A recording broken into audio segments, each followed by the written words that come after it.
Welcome to the debate. ذرا تصور کریں 1997 کے عام انتخابات میں ایک نئی سیاسی جماعت میدان میں اترتی ہے اور پورے ملک سے ایک نشست بھی نہیں جیت پاتی۔ اور اس کے رہنما کو سیاسی حلقوں میں کوئی سنجیدہ کھلاڑی بھی نہیں سمجھ رہا ہوتا۔ بالکل، لیکن ٹھیک 2 دہائیوں بعد وہی شخص اور وہی جماعت پاکستان کے اس دہائیوں پرانے اور مضبوط ترین 2 جماعتی نظام کو جڑ سے اکھاڑ پھینکتی ہے اور ملک کی سب سے بڑی سیاسی طاقت بن کر ابھرتی ہے۔ صحیح۔ تو آج کی بحث کا بنیادی سوال یہ ہے کہ کیا یہ تاریخ کی سب سے حیران کن اور خالص عوامی جدوجہد تھی، یا پھر جنوبی ایشیا کی تاریخ کا سب سے کامیاب اور سوچی سمجھی ادارہ جاتی انجینئرنگ کا شاہکار؟ بالکل، آج ہماری گفتگو کا محور پاکستان کی حالیہ سیاسی تاریخ کی سب سے زیر بحث شخصیت یعنی عمران خان اور ان کے سیاسی سفر کا تجزیہ ہے۔ کیا وہ ایک ایسے کرشماتی رہنما ہیں جنہوں نے اپنے نظریے کی خاطر نظام کے اندر موجود خلا کا فطری فائدہ اٹھایا؟ میں آج اس بات پر دلائل دوں گا کہ عمران خان کی سیاسی طاقت ان کی اپنی کرشماتی شخصیت، عوام سے جڑت اور ایک طویل نظریاتی پختگی کا نتیجہ تھا۔ اور میں اس سے بالکل مختلف موقف پیش کروں گی۔ میں سمجھتی ہوں اور شواہد سے یہ ثابت کروں گی کہ ان کا پورا سیاسی کیریئر، ان کا احتساب کا بیانیہ اور اقتدار تک رسائی مکمل طور پر مقتدر حلقوں یعنی اسٹیبلشمنٹ کے ایک طویل المدتی پروجیکٹ کا حصہ تھا۔ یہ کوئی فطری سیاسی ارتقا نہیں تھا، بلکہ ایک تیار شدہ اسکرپٹ تھا۔ دیکھیں، جب ہم کسی رہنما کے ارتقاء کی بات کرتے ہیں تو ہمیں اس کی جڑوں کو دیکھنا ہوتا ہے۔ عمران خان کا سیاسی وجود مکمل طور پر ان کی اپنی ذاتی جدوجہد کی پیداوار ہے۔ اگر آپ ان کے ابتدائی سالوں کو دیکھیں تو شوکت خانم ہسپتال کا قیام وہ موڑ تھا جہاں انہیں نظام کی خرابیوں کا براہ راست سامنا کرنا پڑا۔ آپ 1990 کی دہائی کی بات کر رہے ہیں؟ جی بالکل، اس وقت کی بے نظیر اور نواز شریف حکومتوں نے ہسپتال کی تعمیر میں بے پناہ روڑے اٹکائے۔ کسٹمز پر ہسپتال کی لائف سیونگ مشینیں تک جان بوجھ کر روکی گئیں۔ ان کے قریبی لوگوں نے انہیں مشورہ دیا کہ بھئی کسی بڑی سیاسی جماعت کا حصہ بن جائیں۔ لیکن انہوں نے اشرافیہ سے مدد مانگنے کے بجائے عام آدمی کی طرف رخ کیا۔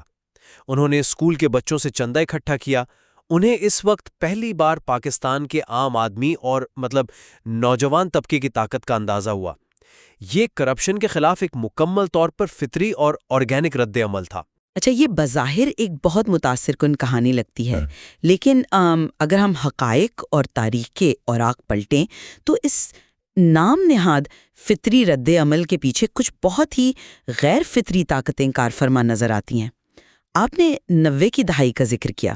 جی، کیا غلط ہے اس میں؟ 1995 میں ہیرالڈ میگزین کی ایک تفصیلی رپورٹ شائع ہوئی تھی جس میں ایک نئے سیاسی پریشر گروپ کا انکشاف کیا گیا تھا، اور اس گروپ کے خالق کون تھے؟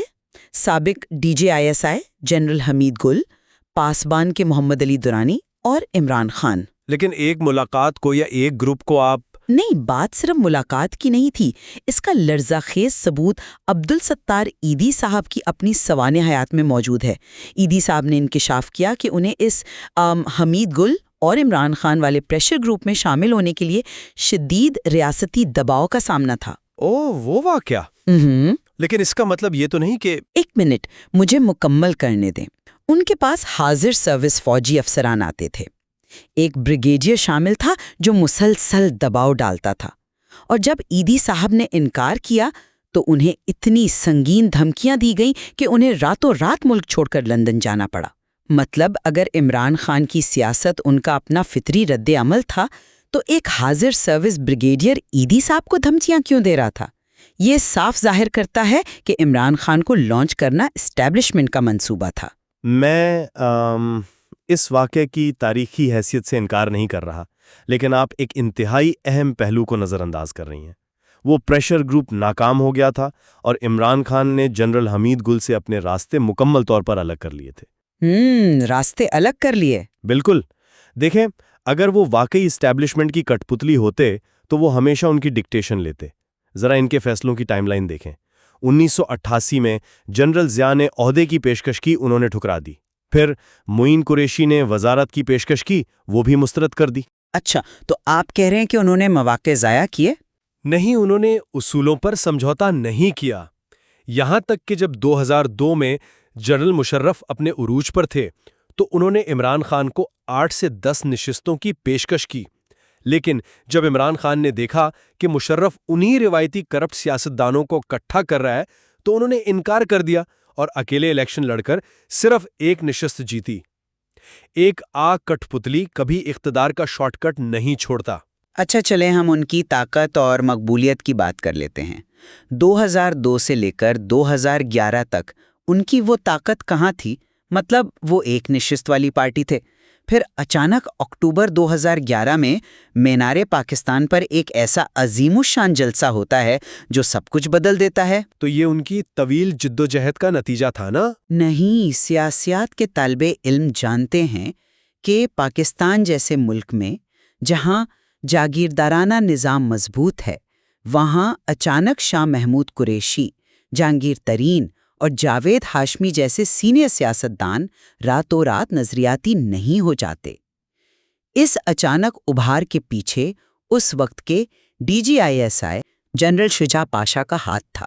مجھے یہاں ایک بات سمجھنے میں مشکل ہو رہی ہے۔ آپ یہ کہہ رہی ہیں کہ جنرل شجاع پاشا نے مینار پاکستان میں 1 لاکھ سے زائد لوگوں کا مجمع اکٹھا کر دیا تھا؟ دیکھیں، کوئی بھی انٹیلیجنس ایجنسی لوگوں کے دلوں میں کسی کے لیے محبت پیدا نہیں کر سکتی۔ میں محبت کی بات نہیں کر رہی، میں الیکٹیبلز کی بات کر رہی ہوں۔ لیکن مجمع تو عوام کا تھا نا؟ 2011 کی وہ لہر مکمل طور پر ایک سماجی حقیقت تھی۔ پاکستان میں نوجوانوں کی آبادی 60% سے تجاوز کر چکی تھی۔ عمران خان وہ پہلے رہنما تھے جنہوں نے اس یوتھ بلج اور انٹرنیٹ کی طاقت کو سمجھا۔ آپ کو یاد ہوگا 2011 میں کراچی میں انہوں نے بلاگرز سے ملاقاتیں کی۔ لہر ان کی اپنی تھی، اسٹیبلشمنٹ نے تو محض اس لہر پر سوار ہونے کی کوشش کی۔ میں آپ کی اس بات سے اتفاق کرتی ہوں کہ نوجوانوں کا جذبہ حقیقی تھا، لیکن پاکستان کا انتخابی نظام فیس بک کی پوسٹروں سے نہیں جیتا جاتا۔ آپ کو الیکٹیبلز چاہیے ہوتے ہیں، اور جنرل شجاع پاشا نے ان الیکٹیبلز کو توڑ کر PTI میں شامل کیا۔ یہ ایک سیاسی مفروضہ ہے۔ مفروضہ نہیں ہے۔ چودھری پرویز الہی کا وہ مشہور آن کیمرہ انٹرویو موجود ہے۔ وہ بتاتے ہیں کہ جب انہوں نے شجاع پاشا سے شکایت کی کہ آپ ہمارے بندے کیوں توڑ رہے ہیں، تو پاشا صاحب نے کہا کہ آئیں، میں عمران خان سے آپ کی ملاقات کروا دیتا ہوں، اور اگر آپ کو لگتا ہے کہ یہ سب فطری تھا تو ذرا 2014 کے دھرنے کو دیکھ لیں، جسے لندن پلان کہا جاتا ہے۔ دھرنا تو مطلب انتخابی دھاندلی کے خلاف ایک آئینی حق کا استعمال تھا۔ 4 حلقے کھولنے کا مطالبہ بالکل جائز تھا۔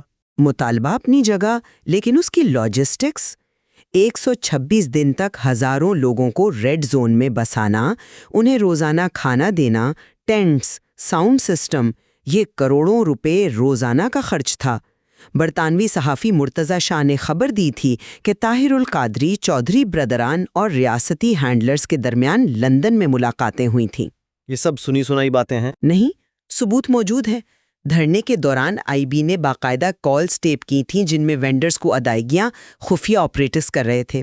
پے ٹی وی پر حملے کے بعد طاہر القادری نے خود اعتراف کیا کہ انہیں جنرل ظہیر الاسلام کی ہدایات پر ایک بریگیڈیئر کمانڈ کر رہا تھا۔ کیا یہ آزاد سیاسی تحریک تھی؟ دیکھیں، سیاست میں جب آپ حکومت وقت کے خلاف کھڑے ہوتے ہیں تو آپ کو ہم خیال قوتوں کا ساتھ ملتا ہے۔ اسے سازش نہیں کہہ سکتے۔ اور فرض کریں اگر دھرنا واقعی اسٹیبلشمنٹ کا تھا تو وہ ناکام کیوں ہوا؟ وزیر اعظم نے استعفیٰ تو نہیں دیا۔ اصل کہانی تو اس کے بعد شروع ہوتی ہے۔ عمران خان نے پاناما لیکس جیسے ایک عالمی اور غیر جانبدار صحافی انکشاف کو اپنی سیاست کا محور بنایا۔ پاناما پیپرز کوئی مقامی ایجنسی کی پیداوار تو نہیں تھے نا، انہوں نے عوامی دباؤ کے ذریعے عدالتوں کو مجبور کیا کہ وہ کارروائی کرے۔ یہ ان کی استقامت تھی۔ معاف کیجیے گا، میں یہاں آپ کو روکوں گی۔ آپ نے کہا کہ انہوں نے عدالتوں کو مجبور کیا اور یہ آزادانہ کارروائی تھی۔ یہ تجزیہ زمینی عقائد کو یکسر نظر انداز کرائے۔ جب دھرنا ناکام ہوا تو پروجیکٹ نے اپنی حکمت عملی بدلی۔ کیا آپ کو ڈان لیکس یاد ہے؟ جی بالکل، وہ ایک قومی سلامتی کا مسئلہ تھا۔ جب سویلین حکومت نے عسکری قیادت سے کہا کہ ہمیں بین الاقوامی تنہائی کا سامنا ہے تو عمران خان نے فوراً اسٹیبلشمنٹ کی لائن لی۔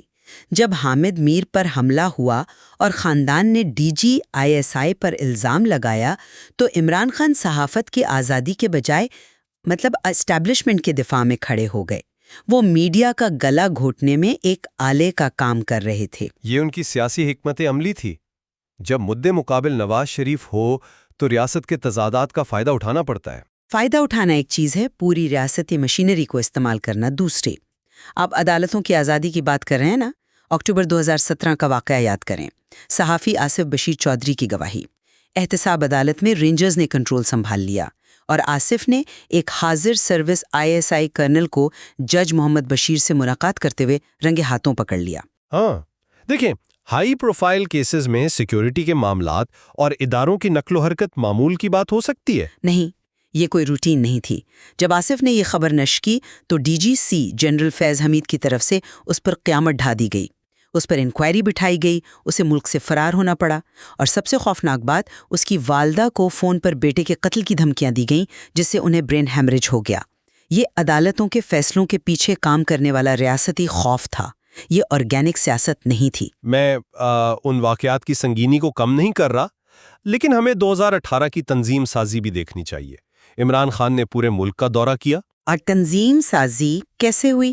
پنجاب جیتنے کے لیے راتوں رات جنوبی پنجاب صوبہ محاذ یعنی JPSM نے مدار ہوئی، الیکٹیبلز نے نون لیگ چھوڑی اور چند ہفتوں بعد پوری تنظیم PTI میں ضم ہو گئی۔ الیکٹیبلز ہوا کا رخ دیکھتے ہیں اور وہ ہوا ISI نے ڈرا دھمکا کر بنائی تھی۔ آپ کی یہ تمام تر گفتگو ایک انتہائی اہم نقطے پر آ کے ٹوٹ جاتی ہے۔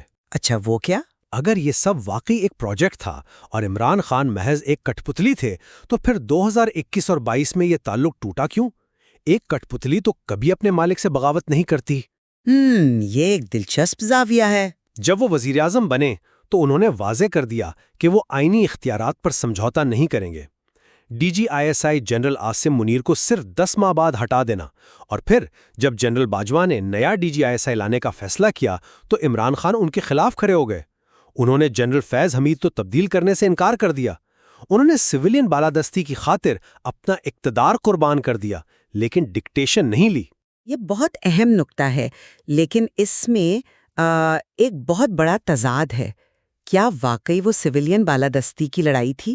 عمران خان نے خود کہا تھا کہ ایکسٹینشن اداروں کو تباہ کر دیتی ہے، لیکن اقتدار میں آ کر اسی سویلین بالادستی کے دعوے دار نے جنرل باجوہ کو پورے 3 سال کی ایکسٹینشن دے دی۔ کیوں؟ کیونکہ اس وقت حالات کا تقاضا تھا، کووڈ کا دور تھا؟ نہیں، کیونکہ اس وقت وہ ایک پیج پر تھے۔ جب تک اسٹیبلشمنٹ ان کے مخالفین کو جیلوں میں ڈال رہی تھی، میڈیا کی زبان بندی کر رہی تھی، انہیں کوئی اعتراض نہیں تھا۔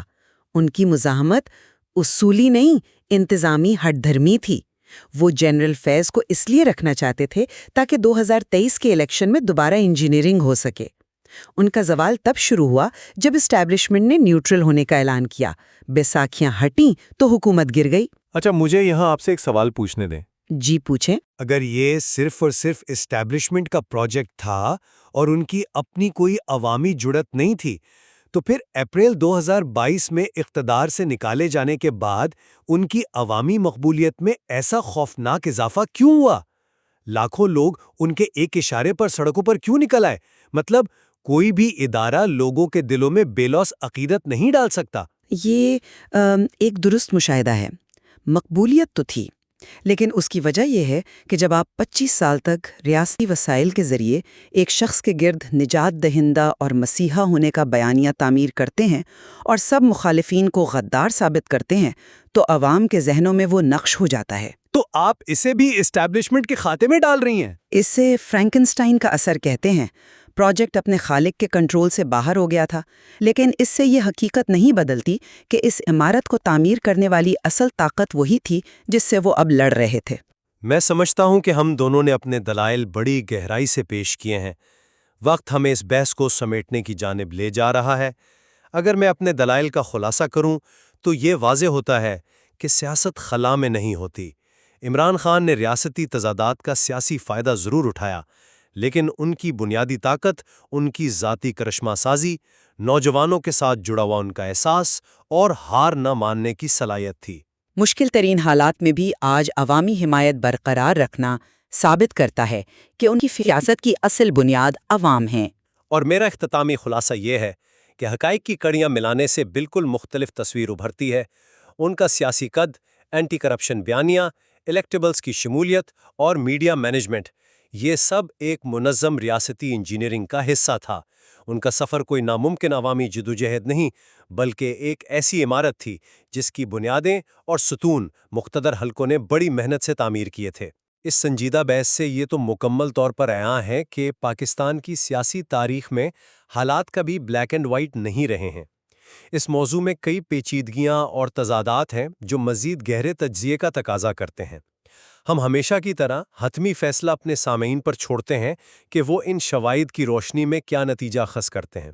اگلی بار تک کے لیے دی ڈیبیٹ سے ہمیں اجازت دیجیے۔